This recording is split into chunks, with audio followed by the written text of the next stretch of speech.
As someone who had unusually small reading months in April and May, I'm making big plans for June, but to be fair, I'm not going to be moving in June, so hopefully it'll go better.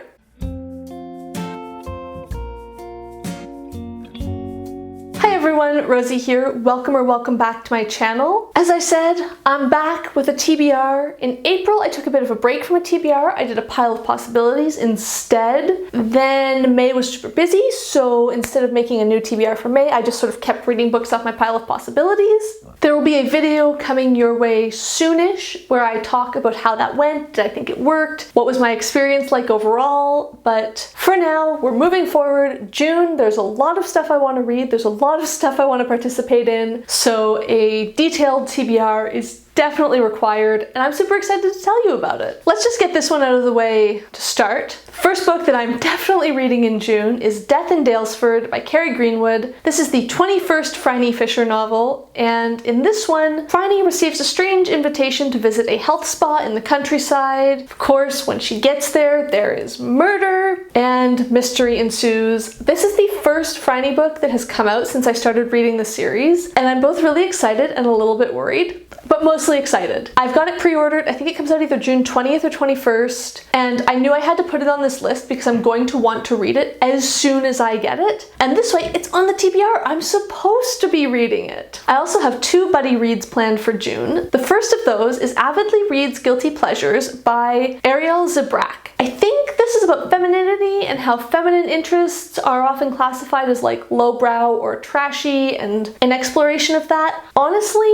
I don't know too much about it. All I know is that Amrita read it, she loved it, and then she said, you need to read this and we need to talk about this. So I am buddy reading this with Amrita and Katie of Katie Reads and Rants, and we're going to have a discussion, probably on Amrita's channel, not too sure. Details TBD, sometime in June. I'm filming this in advance, so as soon as I have more details, I'll put them in the description. And as always, if I'm ever doing a live show or a live discussion, I'll post a short about it, usually the day before, so keep an eye out for those as well, because that's a surefire way to know when I'm going to be talking about something somewhere on the YouTubes. My second buddy read is The Food of a Younger Land by Kurlansky. This is a history or portrait of food in the US prior to World War II, and it's based on work that was done by the WPA, which was a group of, I'm not sure if it was just writers, but this is focusing on the writers. Basically, during the Great Depression, a group of writers were hired to travel around the United States and document things and write about the way of life and write about culture and food and all sorts of stuff as part of a make work scheme, basically. So this is based on that work. It sounds fascinating. I saw Margaret Pinard mention it as something she wanted to read soon recently, and I said, I want to read that too. Let's do a buddy read. Then I realized I don't actually have the book. I was positive I owned this book. I could have sworn that I had seen this book recently, either on my Kindle or on my Storygraph owned books shelf. But apparently I don't have it. I guess I hallucinated that. But either way, I'm super excited to pick it up and read it. Then June is National Indigenous History Month in Canada,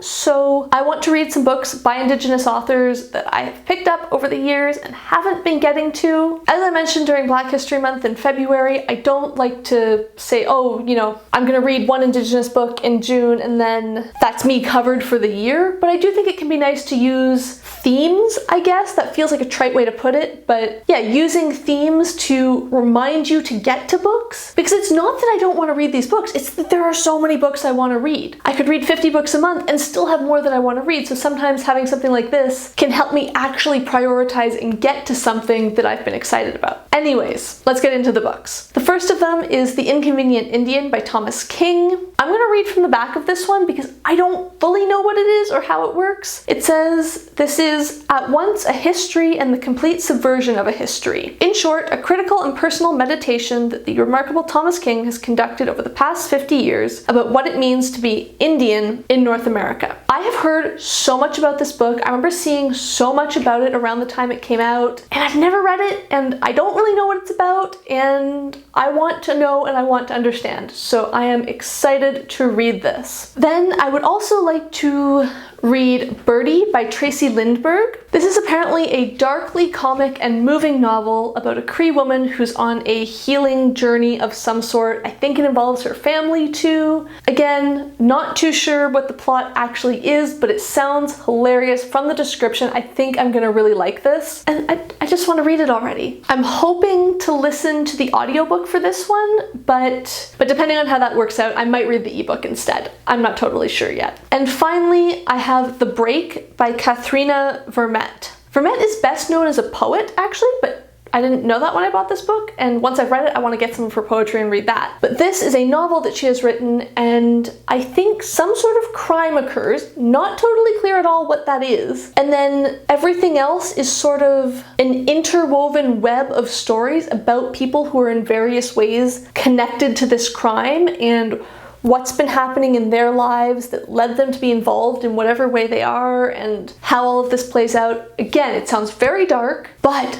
also like a fantastic book, so I'm looking forward to it. I need to just read it. I need to accept that sometimes great books are going to be dark, but that they are so worth it, which is something I sometimes struggle with. In June, I also want to participate in the Queer Lit Readathon, which is running from June 6th through June 12th. I will link to an announcement video and information down below in case you're interested in that, but I've got some books picked out that I'm hoping to read in that week, so let's run through those. The first book I'm hoping to read, or listen to in this case, is Another Brooklyn by Jaqueline Woodson. This is about a group of friends, and it follows them both during their childhood in the 1970s in Brooklyn, and then I think also tracks where they are as adults and what's happened to them since. I'm not totally sure what the queer element is in this, but I saw it referenced by a bookstagrammer as a book that has LGBTQIA+ elements in it, so I'm interested to discover what that is. The audiobook for this is less than 3 hours long, so I'm counting that as shorter than a novel. If less than 3 hours audiobook isn't shorter than a novel, I don't know what is. And also, since part of this is set in the 1970s, I'm counting it for the vintage prompt as well. I'm also really excited to read The Wrong End of the Telescope by Rabih Alameddine. This is about an Arab American trans woman who's a doctor. She's on the outs with her wife. I think they're having like marital problems or something, and she decides to go help a friend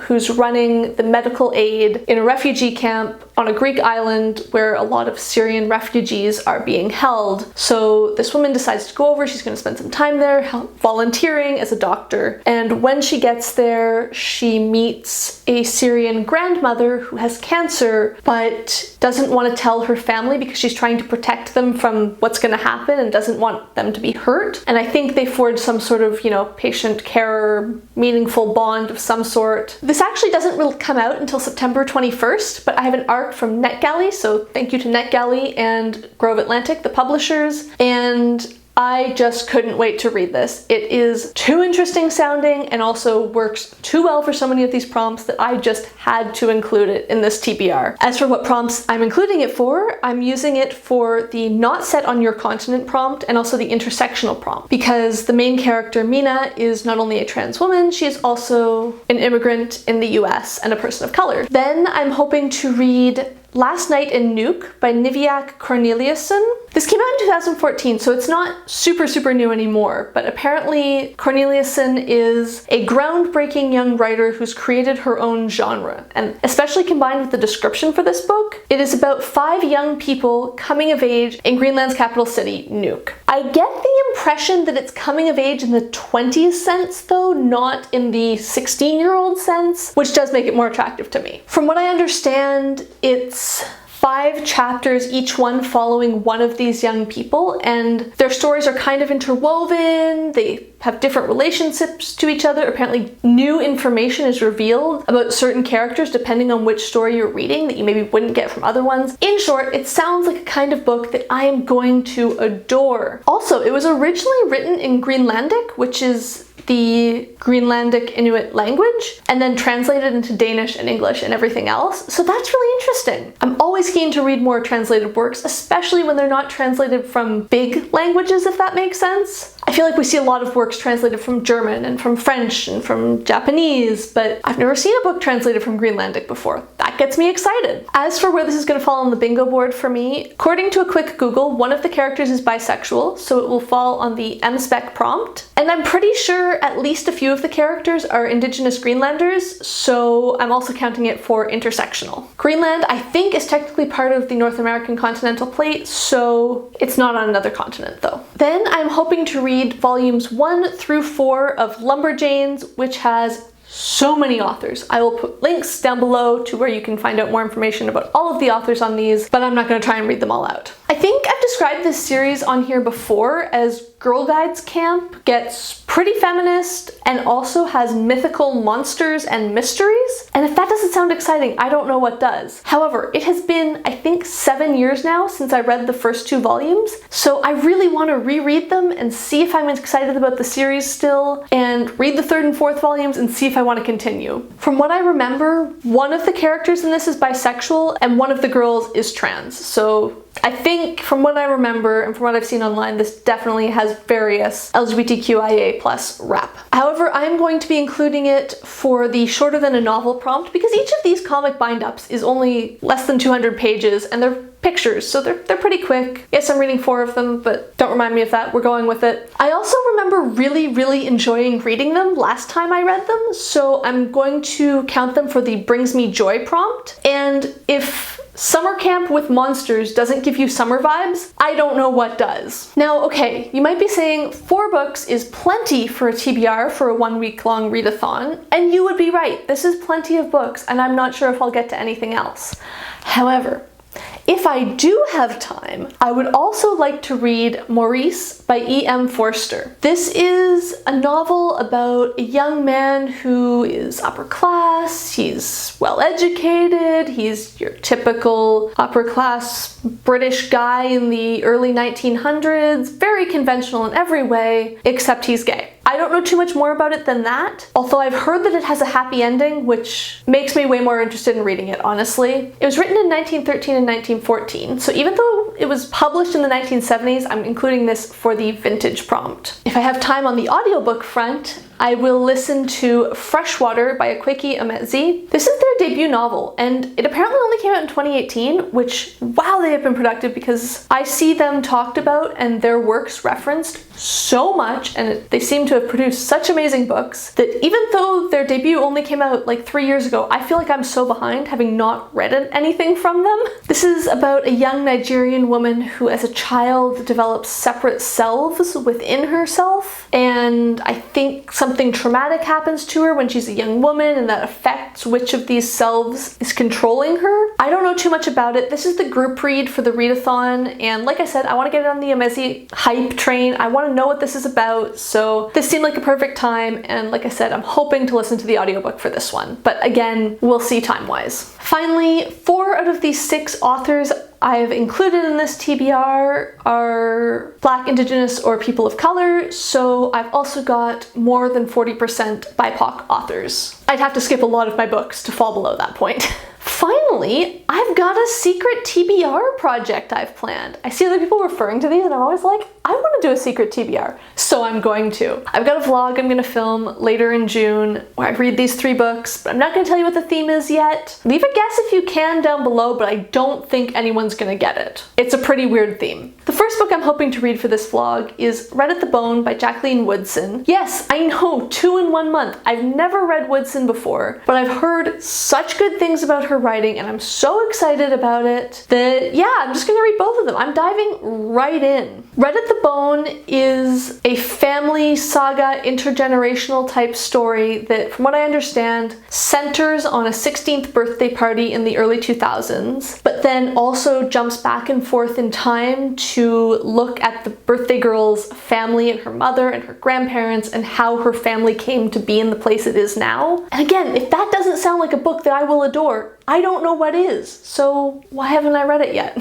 The next book I'm going to be reading for that vlog is Ghost Wall by Sarah Moss. I have this beautiful edition that was sent to me when I did a book exchange with Megan of Magic and Musing Books on Instagram. I'll link her Instagram page down below. Check it out. She has a beautiful Bookstagram account. Anyway, she sent this to me last summer when we did an exchange, and I haven't gotten into it yet, but I am so excited about it. This is set in the 1970s, and I think it follows a family who have a very traditional father, and he decides that they're going to spend his summer vacation with an archaeology class that is spending the summer reenacting life in Iron Age Britain. And it sounds fascinating, it sounds quite hard-hitting, and it talks about what it means to be British and all sorts of interesting things like that. Basically, I've heard so many good things, I've never heard anything bad about this book, and I just want to read it already. And finally, I would like to read Trainwreck: The Women We Love to Hate, Mock, and Fear, and Why by Sadie Doyle. This is an exploration of our societal obsession with women who are behaving badly. So the classic example was our utter and perverse obsession with Britney Spears' breakdown, but I think the author includes examples from various points in history, and again, I've heard great things. I'm really excited. I'm hoping to get to this one. That sounds repetitive, but what are you gonna do? It's a TBR. I want to read all of these books. There are 15 of them, which is a lot of books for someone who has not broken 10 books in a month in 2 months, but most of these are pretty short. There's a lot of very short books in this mix, so I don't think it's as extreme as it sounds. Hopefully. Maybe I'm deluding myself. I guess we'll see when I do my wrap up, but in the meantime, make sure you stay tuned because I'll have some vlogs coming out about some of these books. And also, let me know down below, what are you planning on reading in June? What readathons are you participating in? I would love to know. And as always, if you liked this video, please hit the like button down below. If you'd like to see more of my videos, please hit subscribe, and thank you for watching.